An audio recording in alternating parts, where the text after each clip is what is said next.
It all started one quiet evening when I realized my laundry basket looked more like a sock graveyard. One by one, pairs had vanished until I was left with a mountain of lonely singles, each one staring at me accusingly as if I were to blame. Some people lose keys, some people lose umbrellas. Me, I lose socks. Before I drag you into this baffling bedtime mystery, let me ask you a favor. If you enjoy these little tales of everyday chaos, tap that subscribe button and let me know in the comments. What's the strangest thing that's ever disappeared on you? I'm curious to see if anyone can top my sock saga. All right then, let's roll up our sleeves and investigate the case of the vanishing socks. I would like to begin by stating, for the record, that I am not dramatic about laundry. I accept that socks occasionally go astray. A pillowcase will swallow one like a python with a light lunch. A fitted sheet will drag a sock deep into its elastic lair and hold it captive for days. These are normal household surprises. Fine, expected. But there's a difference between the occasional stray sock and an epidemic. It started light. A navy sock went missing on a Tuesday. I found its partner in the basket, folded and smug. The missing one? Gone to that great lost and found in the sky? I shrugged and assumed I'd find it somewhere improbable later, inside the duvet cover, perhaps, or stuck to the back of a cardigan like a quiet hitchhiker. Then, 3 days later, a gray sock vanished. A week after that, my cheerful red and yellow stripe went solo, leaving me with a single sock that looked like it missed its twin enough to write poetry. By the end of the month, I had a small, dignified pile of widowed socks in the drawer, neatly folded out of habit, though who knows why. I think it was the respect. I don't mind admitting that by sock 7, my patience developed a wobble. I tried not to overreact. I checked the washing machine drum with the thoroughness of a customs officer. I ran my fingers around the door seal and found 37 pence, a bobby pin, and something that was either a raisin or a berry with ambitions. No socks. I shook out every towel and sheet. I checked the tumble dryer filter. I even looked in the fridge, because if a sock could end up anywhere, and I do mean anywhere, it would be there, lurking behind the lettuce with a story to tell. Still nothing. What do you do when common sense runs out? You invent theories. That is the time-honored method. Theory 1. The washing machine is a hungry beast with a taste for cotton. I've heard whispers. We all have. Tiny gaps, secret voids. Whole websites dedicated to the myth of the sock-eating appliance. I was ready to join the believers. Except I couldn't find a single thread as evidence. No crumbs of cotton in the belly of the beast. The case for the prosecution was flimsy. Theory 2. Static cling. The sock becomes aggressively attached to a pillowcase and vanishes into the airing cupboard like a shy ghost. This has precedent. But I emptied the airing cupboard with the dedication of a person who definitely should have been doing anything else, and found only towels, a rash decision in the form of a purple bath mat, and a tablecloth I'd been avoiding since Easter. Theory 3.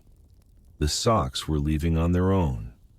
An organized exodus, forming a small commune in the hedgerow with strict beliefs about elastic. I shared this theory with Susan, who laughed, patted my hand, and said only, "Dryer elves." "The what?" I asked. "The dryer elves," she repeated, as if it were in the dictionary. "They live in the lint trap, nibble socks delicately, and leave the partners behind to ensure supplies continue. It's economics." She drank her tea with the serene conviction of a woman who has made peace with household fairies. I raised an eyebrow so high it met last week, but I didn't entirely rule it out. One must keep an open mind. And a clean lint trap. Let me tell you, the next time laundry day rolled around, I prepared as though for a diplomatic meeting. I pre-sorted. I set the temperature carefully. I added detergent with the caution of a chemist. Then I set up my post in the laundry room doorway with a folding chair, a thermos, and a notebook. The laundry room is small, square. Walls painted buttercream, which, after sunset, shifts closer to custard. The washing machine hums with an old, loyal sound. The tumble dryer sings a tinny song when it finishes, like a kettle doing karaoke. The window looks onto the side path, where nothing happens except a spider who seems to be running a tiny toll booth for passing flies. I labeled the notebook, Sock Disappearance Log. I underlined it twice. I made my first entries. First, navy sock, right foot, missing since Tuesday the 12th. Second, gray sock, left foot, missing since Friday the 15th. Third, striped sock, right foot, missing since Wednesday the 20th. Notes: consider dryer elves, consider moving house. The machine turned and sloshed and stared at me with its round glass eye. I stared back with the unwavering intensity of a person determined to catch the exact moment when a sock decides to become a magician. 20 minutes later, nothing. Except trousers slapping the glass with the weary rhythm of a dance they never asked to learn. When the cycle finished, I removed each item like it was evidence. I shook. I folded. I counted pairs out loud. 13 pairs, no losses. I allowed myself a victory biscuit, shortbread, crumbly, hopeful. On the second load, my luck collapsed. One brown ankle sock vanished into thin air.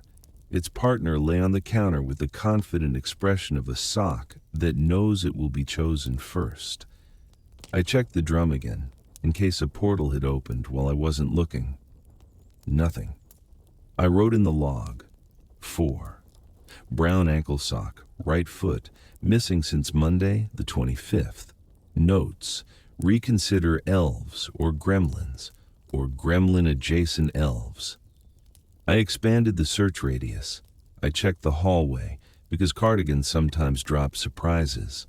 I checked behind the radiator, where household archaeology lives.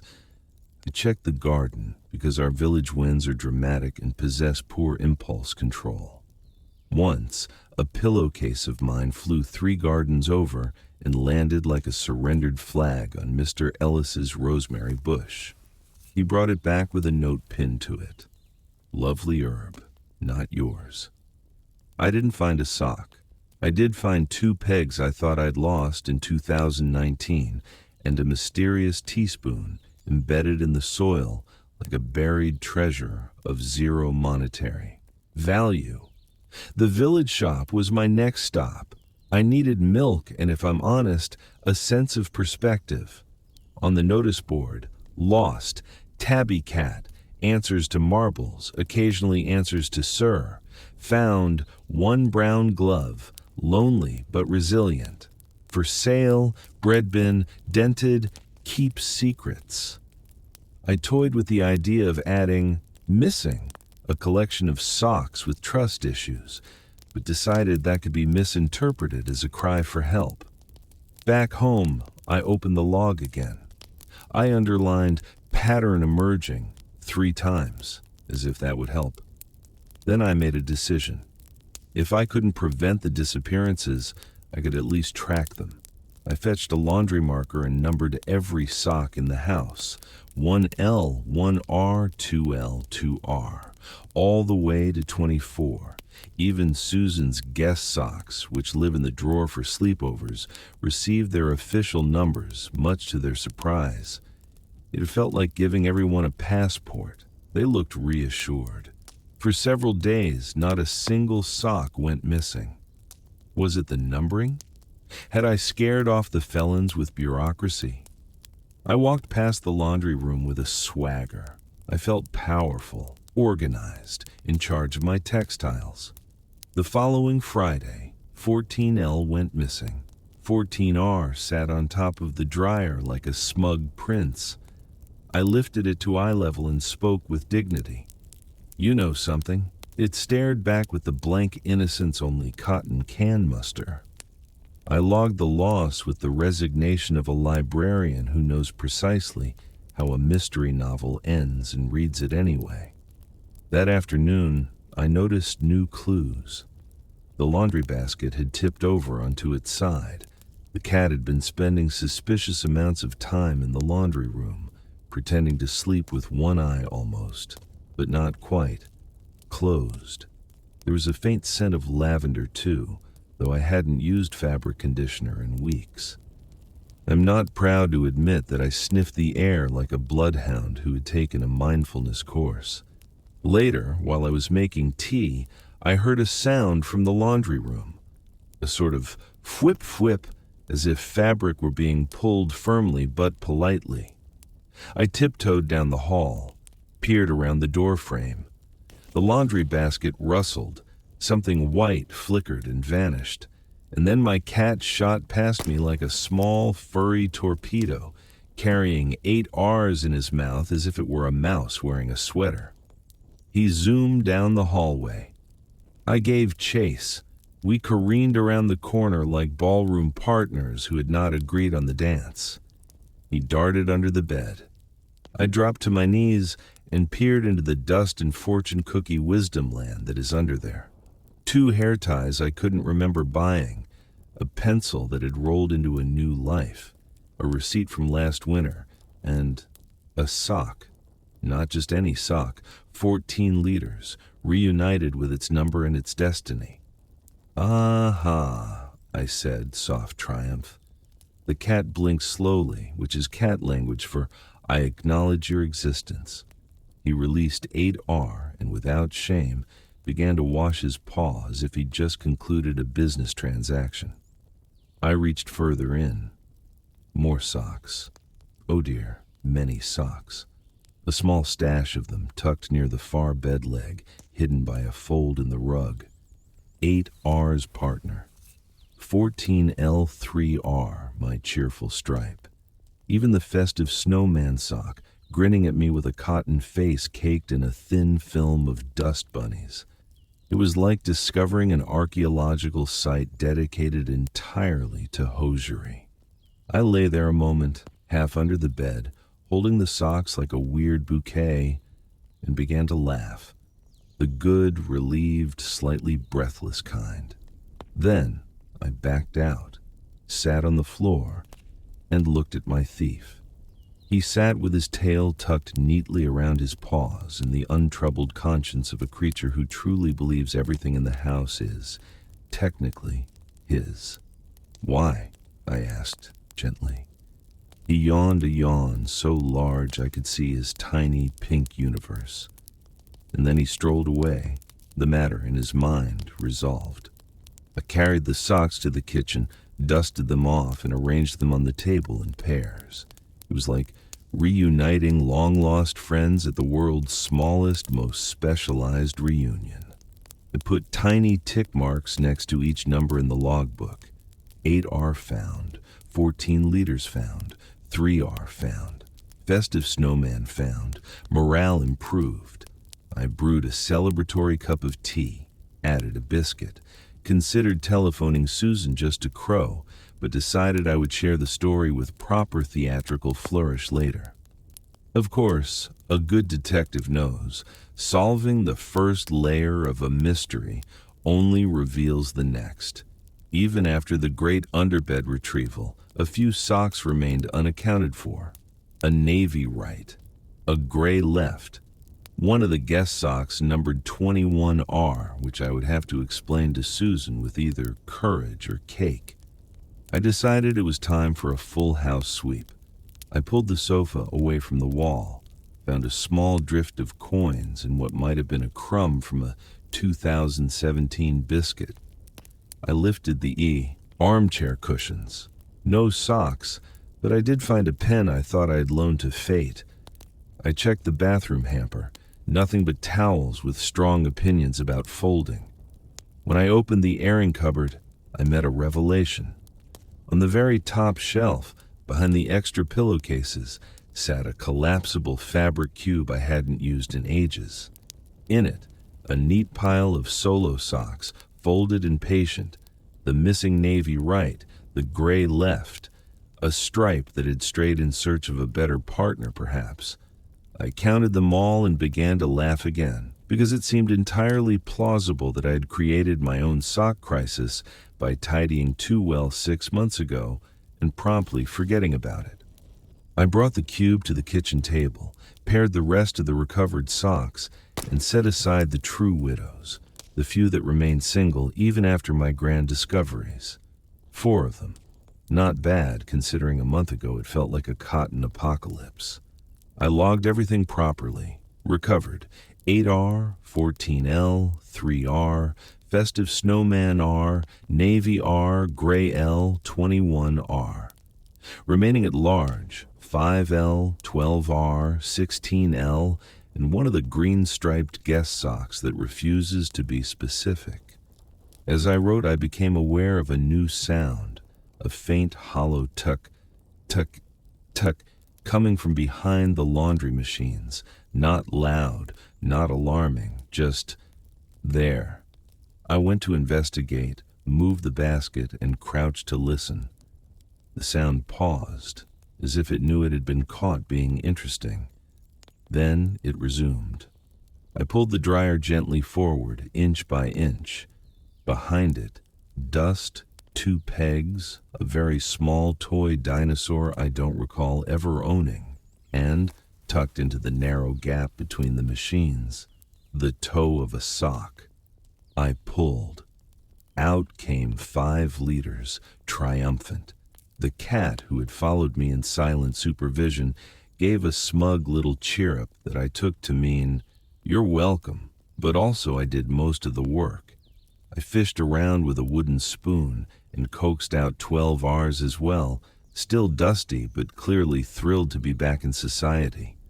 I could not reach 16 liters, but I saw its green edge blinking at me from a deeper crevasse that would require tools and values I did not currently possess. I decided to leave that for another day, perhaps when I felt like rearranging domestic appliances in the afternoon for fun. I washed the rescued socks in a small, hopeful load, hung them carefully on the rack with a protective glare that communicated boundaries. The rack looked like a modest parade of flags from a very small, very committed nation. That evening, I invited Susan for tea. I arranged the matched pairs in a neat fan on the table, like playing cards at the end of a successful hand. She arrived with a lemon drizzle and her usual gift for commentary. "Well?" she asked, delighted. I told her everything. The cat, the underbed hoard, the airing cupboard cube I had accidentally set up as a witness protection program for textiles, the heroic rescue behind the dryer. The dryer. "Elves?" I asked, playfully. "Accomplices," she decided without missing a beat. "Your cat is clearly middle management." We drank tea and ate lemon drizzle. The cat sat between us, radiating innocence so intensely I nearly put sunglasses on him. When we finished, Susan stood, gathered the few remaining single socks in her hands, and said, "I propose a lonely socks basket. We will keep them here. We will not judge them. Their partners will turn up in spring, as is tradition." She placed the basket by the washing machine with ceremony. We both nodded solemnly. The basket and I felt better immediately. Later, after the kitchen was tidy and the cat had determined which chair belonged to him by sitting on all of them, I took a slow walk through the house with the satisfied feeling that comes after a small mystery is mostly solved. The laundry room smelled faintly of lavender and warm cotton. The logbook sat open on the counter, full of notes and underlines and tiny victorious check marks.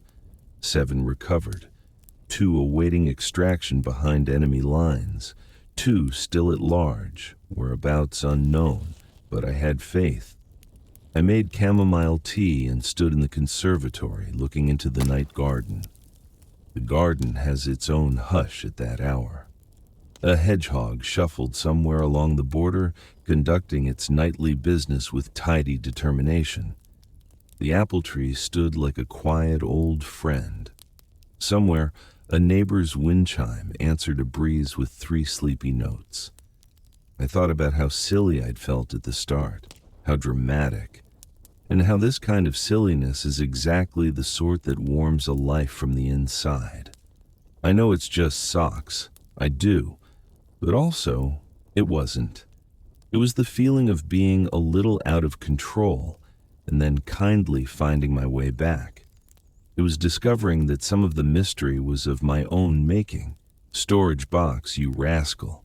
Some of it was feline theft, and some of it was just the ordinary drift of a home that is lived in daily by a human who leaves teacups in unexpected places, and a cat who believes in redistribution of fabric. I closed the logbook with a satisfied tap, wrote one last line, neat and tidy. Status, order restored, for now. Causes, 1. Cat, 2. Me, 3. Gravity. Open cases, 16L, behind dryer. Green guest sock, TBD. Action, attempt appliance extraction on Saturday. Consider biscuits as fuel. I turned out the lights and took myself to bed, the kind of pleasantly tired that feels like you've done something both entirely silly and entirely worthwhile. I slept well. I dreamed of a small, triumphant parade of socks marching in pairs, with the cat riding in a tiny convertible, waving like a diplomat. In the morning, I woke to a sunstripe on the floor and the sort of quiet that makes toast taste better. A sock, 16L, the shy one, peeked from beneath the laundry room door as if it had crawled forward overnight. I laughed out loud. Perhaps the house had decided to help. Perhaps gravity had found the precise angle it needed to be heroic. Or perhaps I just hadn't looked carefully enough before and was prepared to fall graciously on that sword. Either way, I retrieved it, reunited it with 16R, and placed them both in the drawer with the ceremonial dignity reserved for people who manage to find their glasses while they are on their head. The cat rubbed against my leg and looked at me with the benevolent gaze of a benevolent overlord. "Thank you for your service," I told him. He blinked slowly. Promotion, I suspect, was assumed. And that is how I solved the first half of the mystery of the vanishing socks. With a logbook, a laundry marker, some crawling, a collapsible cube, and a cat who moonlights as a textile smuggler. Order has mostly returned. The basket of lonely socks waits with patience and no judgment. And somewhere behind the dryer, I suspect, lies a tiny world of fluff and possibility that I will face next weekend with a wooden spoon, a torch, and a biscuit. For tonight, the drawer closes on pairs, and that, in a small way, is peace. The morning after my triumphant sock recovery, I woke up with a sense of mission. Not the summit the mountain sort of mission, the gentle, put the house to rights kind, the kind that starts with a sensible breakfast and ends with crumbs and satisfaction. 2 socks were still unaccounted for in my logbook, green-striped guest sock, known rascal, and 16 liters, which had teased me from the abyss behind the dryer before apparently wriggling closer overnight. I'd retrieved 16 liters at dawn with a heroic stretch and a celebratory ha that alarmed the cat.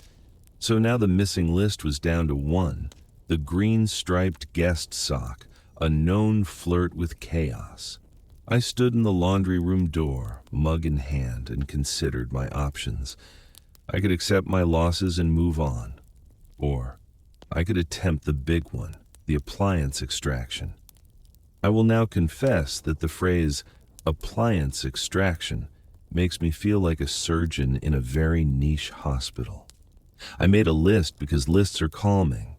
Operation Sock Sweep Torch, wooden spoon, long, barbecue tongs for delicate retrievals, vacuum with a narrow attachment, old tea towel for dust and drama, biscuit ration, morale, optional, neighbor backup. I texted Susan, attempting appliance extraction, please send courage or shortbread. She replied, on my way with both. Also a head torch, do not start without me, I require the spectacle. Let me tell you, by 10 a.m., we were kitted out like a very friendly heist crew. Susan arrived in a cardigan of heroic stripe and set a tin on the counter. The tin said, buttons. It contained shortbread. Classic misdirection. Right, she said, pushing up her sleeves. Where are the elves? Demoted to folklore, I said. New suspects, gravity, dust, and my cat's highly developed sense of ownership. The cat strolled in at that moment, flicked his tail in a professional manner, and hopped onto the dryer as if to say, I will supervise. He blinked slowly. Management was present. We unplugged the dryer with the gravity of people diffusing a cake. I wiggled it from the wall while Susan steered. It moved in grudging inches, squeaking like a mouse trying to play the violin. Behind it, dust, 2 pegs, and a small plastic dinosaur that didn't belong to anyone I knew. Also, the dryer vent hose, slightly loose at the wall end, which felt like a clue clearing its throat. Susan crouched and peered into the gap between washer and dryer. Sock? She asked. Dust bunny pretending to be a sock, I replied. Then I saw it. Not my green stripe, but a navy toe peeking like a shy guest from a narrow recess. I extended the barbecue tongs, nabbed it. Out came Navy R, a repeat offender apparently on its second career as a behind-the-dryer intern. We vacuumed. We retrieved a receipt from 2018 and a coin that looked like it had grown old in the dark. We pushed the dryer a little, farther, and found a collection of lint that could have been knitted into a scarf for a mouse. We paused for shortbread. Fuel is crucial in extraction work. That vent, Susan said, pointing at the dryer hose, looks loose. She wiggled it gently.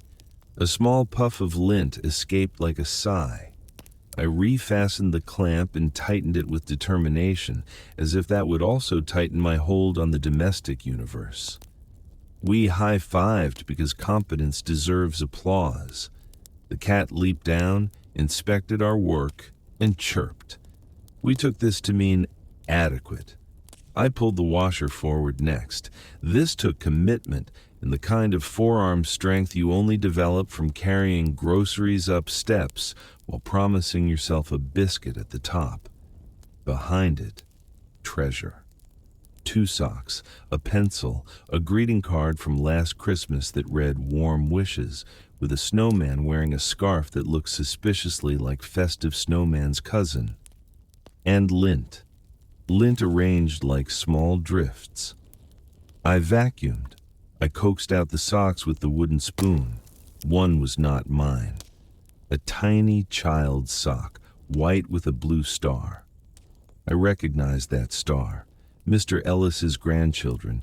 Daisy's little brother wore socks like that last week when he tried to jump over my choir doormat and learned about the reality of friction.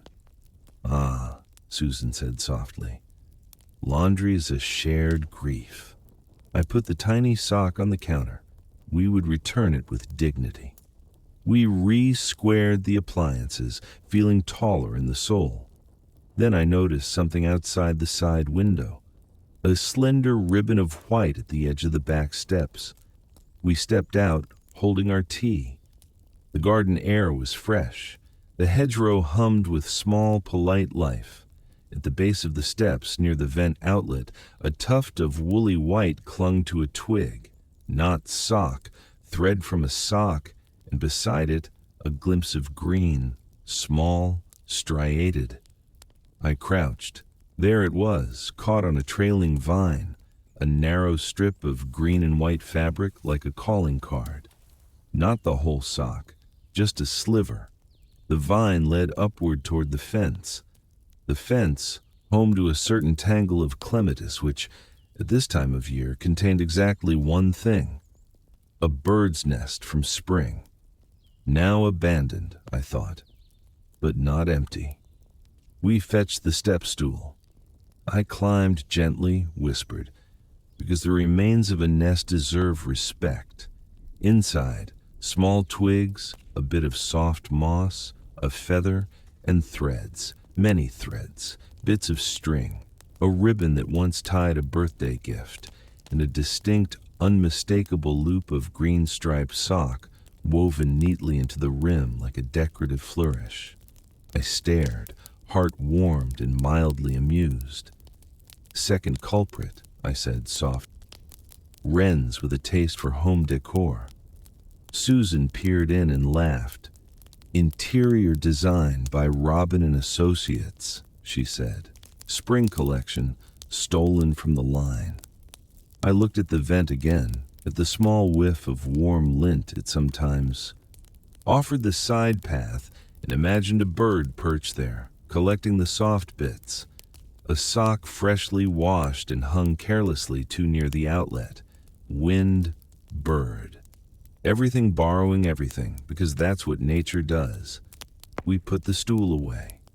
We stood for a while, cups in hand, admiring the small logic of it. If I were a bird and the world were full of soft things flapping on a line, I too would redecorate. Back in the laundry room, I opened the logbook. New note. Probable second cause of disappearances. Nesting birds taking small sock bits in spring. Action. Move line farther from vent. Offer clean lint and string in a basket as ethical sourcing. Excellent, Susan said, approving the plan. Corporate social responsibility, but for wrens. We made a little dish by the back door, a shallow basket with a handful of clean lint, a length of cotton string, and one frayed tea towel we'd retired with honors. I folded a tiny paper sign because I am who I am. Bird Nest Bar. Help yourself, it read. The cat sniffed it solemnly and did not eat it, which I took as a victory for community relations. With the extraction complete and the wrens' designer's theory established, only one thing remained: the final reconciliation. I wanted a ceremony, a small one, a reunion day. I texted Mr. Ellis. Found a tiny sock under my washer, blue star. Yours? He replied, Indeed. We are missing a star. Daisy will collect it. Also, have you solved the case of the missing textiles? I wrote back, It's complicated. Culprits, cat, gravity, wrens. Please bring grandchildren and a sense of ceremony at 4. I texted Susan, Reunion day at 4. Tea. Help me arrange pairs for the great reveal. She sent fireworks emojis, then a whisk, then a gnome for reasons unknown. I texted back, wrong group, and she sent a heart, which is universal. By 2:30, the kitchen table was covered in neat little pairs of socks. Ordinary ones, cheerful striped ones, that festive snowman pair, clean and reconciled, their faces grinning with renewed purpose. The cat inspected each set as if performing customs checks. I set up the lonely socks basket beside the table, ready for 4 orphans we still hadn't matched. I put the tiny blue star sock on a special saucer. It looked pleased, if socks can look pleased. I made a tray of tea and cut slices of yesterday's lemon drizzle, because justice should be served with citrus. On the back step, the bird nest bar waited with its offerings like a tiny charity shop for feathered contractors. At 4, the gate clicked. Mr. Ellis arrived with Daisy and her brother. Daisy wore a hat that suggested she was part of a parade in her head at all times. Her brother had traded dinosaur slippers for trainers with lights in the soles. He stamped them in turn to make them flash like a personal festival. "Welcome to Reunion Day," I said, playfully, solemn. "Please present your socks." They took it very seriously. We gathered around the table. I gave a short speech. Something about the journey we had taken together, the mystery of household entropy, the heroism of the wooden spoon. I might have gone on too long. Daisy nodded gravely as if awarding me points for sincerity. We began the pairings. Susan announced each successful match like a race commentator. Navy left meets Navy right after a month at large. Stripe returns to stripe. Applause, please. The children clapped for every pair. The cat flicked his ear in agreement, which is feline thunderous applause. When we reached the tiny blue star sock, Daisy gasped. "My sock," she said, delighted. I presented it on the saucer. She curtsied, unprompted, and tucked it into her pocket like treasure. Her brother asked if he could keep the saucer. I said yes because I have other saucers, and joy is transferable. We found homes for all but 3 of my orphans in one of Susan's guest socks. The green-striped guest sock remained missing, but we decided it had chosen a life of adventure. I put the remaining singles back in the basket with an encouraging pat. "Spring will bring news," I told them, smiling voice. "Or we'll turn you into dusting mitts. Either way, purpose awaits." We celebrated with tea and lemon drizzle. Daisy suggested making sock puppets for the still single socks. Her brother performed a small play titled "The Sock Who Loved the Spin Cycle," which admittedly had a complicated plot and several costume changes involving hats borrowed from our coat hooks. The cat, who had been given a ceremonial ribbon to wear, allowed it for 7 minutes before removing it with the efficiency of a magician. Mr. Ellis helped me carry the dryer a final inch back to the wall. "Vent secured?" he asked. "Secured," I said, tightening it like I was buckling a seatbelt for an excitable carrot. He nodded, then lowered his voice. "Do you suppose the birds—" "Ethically supplied," I said, tilting my head toward the bird nest bar. He smiled, softly. "Good. They do admire a soft finish." After they left, the house settled into that pleased after-company quiet. The table still smelled of lemon and tea. The socks lay in their drawer in contented pairs, virtue restored. The lonely socks basket looked purposeful rather than tragic. And the cat, dear, ridiculous, thieving cat, had curled up on the chair with the expression of a retired pirate who'd decided to try gardening. I took a slow walk around the garden, partly to move the line, partly because evening was arriving in that kind way it sometimes does. I shifted the washing line to a spot farther from the vent and the clematis tangle, a new treaty line in the long negotiation between humans and birds. As I tied off the last line, a wren landed on the fence, head tilted, unbothered by my existence point. It looked at the bird nest bar. It looked at me. Then it took a curl of cotton string and flew off, straight and sure, like someone who knew exactly what they were doing. I saluted it with my peg basket. We were, I felt, in partnership now. That night, I updated the logbook with a sense of completion that felt out of proportion and yet entirely right. Sock disappearance, log, conclusion, causes, 1. Cat, under bed stash, ongoing negotiations. 2. Gravity plus appliances behind washer dryer. 3. Nesting birds, spring acquisitions, resolved with bird nest bar. 4. Me, over tidying into fabric cube, case closed. Recovered today, tiny blue star, returned to rightful foot, navy R, stripes, festive snowman, assorted. Still at large, green-striped guest sock, assumed living abroad, send postcards. Action taken, Vent secured, line moved, lint offered to avian contractors, loneliness addressed via basket and occasional crafting. I closed the logbook with a tap that felt like a stamp of approval. The kitchen clock ticked in soft agreement. Somewhere, a neighbor's kettle sang. I made chamomile tea and took it to the conservatory where night was busy being quiet and kind. The apple tree was black against the late blue sky. A small breeze found the wind chime and played a note like a smile. I thought about how silly the whole saga had been, but also how comforting. A mystery you can solve with a wooden spoon and a friend bearing shortbread is the best possible kind. And how often do we get to make a ceremony out of ordinary things? A reunion day for socks, for heaven's sake. And have it feel like culture? The next morning, there was a small surprise waiting by the back door. Not a sock, a feather. Soft, pearly gray, the kind that catches light and secrets. Beside it, a tiny thread of green, not enough to accuse, just enough to grin. I left both there for a moment, as if the house had received a letter with no words.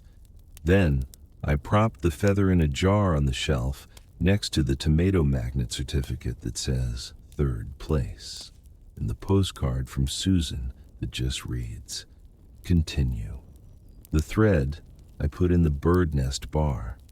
May as well keep the peace. A week passed.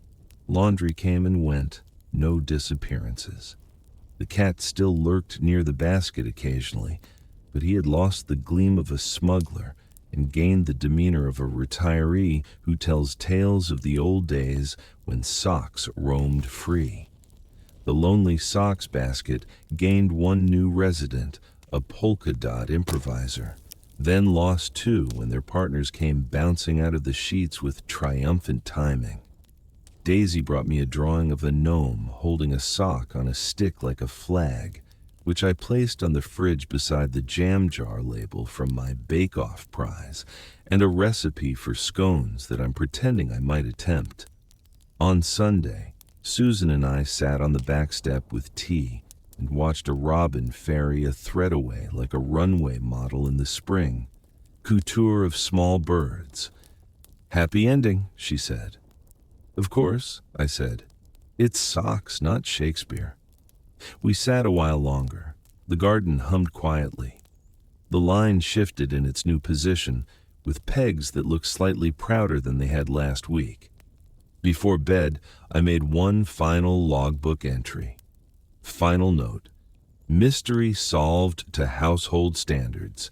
Peace established between species. Promoted cat to textiles liaison. Pending references. Remember to offer lint in early spring. Remember biscuits for all future appliance extractions. Remember, sometimes it's not a crisis. It's just your life asking to be noticed with kindness. Gentle, sleepy cadence. I placed the logbook on the shelf with my favorite mugs, turned off the lights, listened to the house exhale the way old houses do when the day slips off like a comfortable coat, and I went to sleep feeling, in the smallest, truest way, very much at home. If you ever lose your socks, start with a list, then look under the bed, then call a friend with shortbread. Everything after that is ceremony. And there you have it, the great sock mystery solved. Well, sort of. Let's just say the dog looks awfully smug these days, and I've learned to buy socks in bulk. If this story brought you a smile tonight, don't forget to subscribe so you'll be here for the next bedtime adventure, and share your own sock mysteries in the comments. I'd love to know if there's a global sock conspiracy, or if it's just me. Now, tuck those feet under the blanket and rest easy, mismatched socks and all. Good night, my friends.